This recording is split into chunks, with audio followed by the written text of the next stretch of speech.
Okay, so I know what I'm talking about, so listen to me.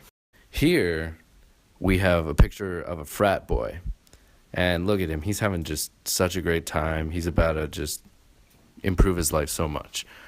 And at parties, you can have a lot of drinks, and those drinks are mostly going to be alcoholic in nature.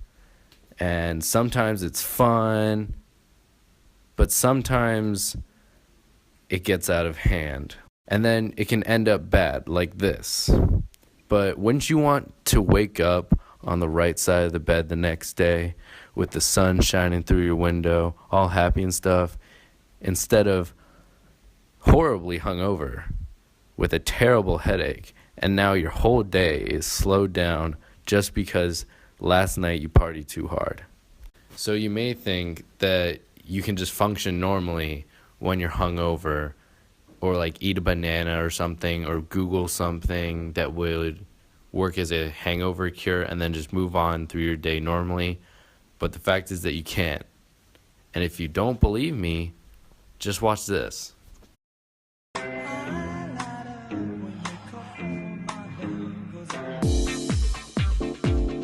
Well, it was quite a night, and now you're paying for it with a headache, nausea, and unquenchable thirst. Do you know that your hangover is also taking a toll on your cognitive abilities?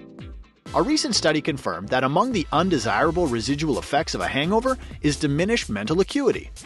Partly caused by dehydration and part by chemicals in the liquor itself, the aftermath of excess drinking limits the brain's ability to store and process information. Alcohol is mostly ethanol, which is broken down and rid from the body. On the way, however, it can turn into a toxic molecule. Methanol, a sometimes present element in adult beverages, can also morph into a toxin. Whiskey drinkers beware, because dark spirits have yet another nefarious molecule or two to throw on the heap of inevitable hardship. Regardless of how they got there, though, people with hangovers showed a 5 to 10% performance memory deficit.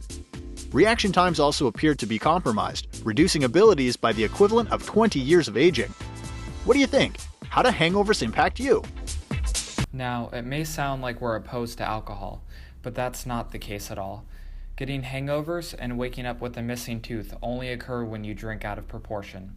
The rest of this video will educate you on healthy drinking and allow you to decide if the decision of drinking in excess is worth it to you. The effects of alcohol not only appear the morning after, but they can also appear while you are drinking. Let's talk about how alcohol affects your cognitive and motor abilities. So as we can see here, 0.2% blood alcohol concentration level, or about 2 beers, can cause loss of judgment or trouble doing 2 tasks at the same time, where 0.15 blood alcohol level, or about 7 beers, can cause serious difficulty controlling the car or focusing on driving. As your blood alcohol level increases, your health decreases. When your blood alcohol level reaches a 0.4 or higher, it can cause the onset of coma or possible death due to respiratory arrest. Going along with cognitive impairment, let's take a look at how alcohol and academic performance correlate. As you can see here, students who drink 3 to 4 drinks per week correlate with having an A, and as the number of drinks increase to over 10 per week, students are correlated with having a D or F in their academic performance. Now that we have all of that information, let's take a look at what the stats look like here on VCU's campus. Here we have a graph that shows the percentage of how many days VCU students drank within the past month. The white bars show what VCU students thought and predicted the students on campus drank within the past month. 26% of students thought that students drank 10 to 19 days out of the past 30, when in reality, only 35% of RAMs drank less than 1 week in 1 month. Now, this graph doesn't necessarily say what particular days VCU students decided to drink.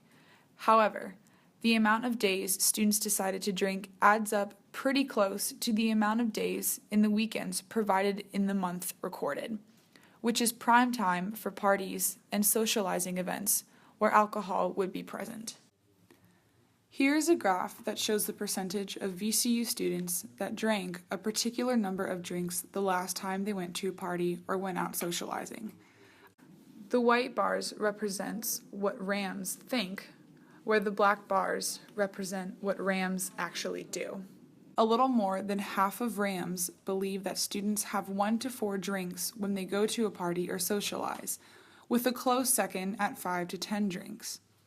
In reality, 44% of Rams have between 1 to 4 drinks at a party. Having 1 to 4 drinks is definitely better than having 5 to 10 drinks or even more than that. This segment was taken from VCU's Wellness Center's official website. 83% of Rams would describe their health as being excellent, very good, or good. And this includes the actions of wearing their seatbelt, never smoking cigarettes, or never smoking e-cigs or vaping, but more importantly, using protective strategies when drinking. Some protective strategies that Rams would use would be to watch the quantity of drinks that they have at a party. However, the type and size of the drink can make a huge difference in the amount of alcohol consumed at parties or social events. People who go to these parties most likely do not know what a standard drink is. A standard drink for beer is 12 ounces with a 5% alcohol level. For wine, it would be 5 ounces with a 12% alcohol level. And for hard liquor, it would be 1 ounce of 80 proof alcohol. I know numbers and math may not be on your mind at a party. However, if you're at a party, there will most likely be red Solo cups that can help indicate the 3 different kinds of alcohol. The top line would be for beer, which is 12 ounces, and the second line would be for wine, 5 ounces, and the last line would be for hard liquor, which is 1 ounce. A good rule of thumb to keep in mind while drinking is for men to limit yourself at least 3 drinks over a 2-hour period. And for women, it would be 2 drinks over a 2-hour period as well. When it comes to alcohol and other substances, we have many available resources that offer help here at VCU. Motivate is an evidence-based substance abuse program that is designed for adults 18 and older. If you are suffering from substance abuse and know somebody is, there is a private therapy session that allows you up to 2 hours per week for 12 weeks that include personal medication and care plans. This is located at the MCV campus, School of Medicine, in the Psychiatry Department. VCU Wellness Center provides help for students with alcohol and drug addiction. They have many recovery resources such as Recovery Clubhouse, Mondays to Thursdays at 8 a.m. through 11 p.m., Fridays from 10 a.m. to 4:30 p.m. So as we've said before, drinking doesn't always have to be bad for you. You can still go out, have some drinks, enjoy your time, but be safe. But here's a couple tips to keep in mind when going out. First, know your limits. It's easy to get blindsided at a party when you don't realize how alcohol affects you, so be prepared and drink slowly. Second, don't drink what you don't know. I'm looking at you, Punchbowl. When you don't know what's in a drink, it could be much stronger than you're expecting, and if you're drinking fast, you could take down much more alcohol than you think you are. Third, don't drink and drive. The last thing you want to see is flashing police lights in your rearview mirror, and you know you've been drinking. It can seriously end your life. Fourth, always stick with a friend. This person can keep track of how much you're drinking, keep you safe at a party, and make sure to deliver you home in one piece by the end of the night. And lastly, don't drink an open container of alcohol in public. This is a one-way trip to a ticket. We hope that you will heed this advice on your next night on the town. Enjoy the party and stay safe. Oh, God.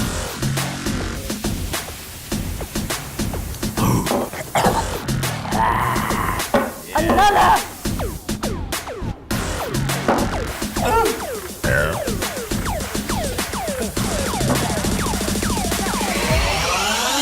Man, I'm feeling it.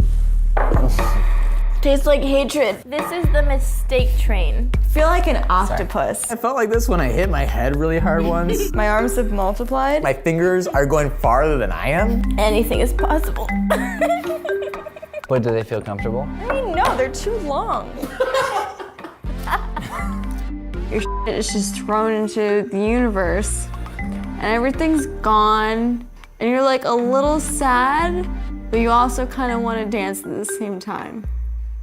I said I wasn't gonna cry, but I feel like crying. I want to fart and sleep all night long.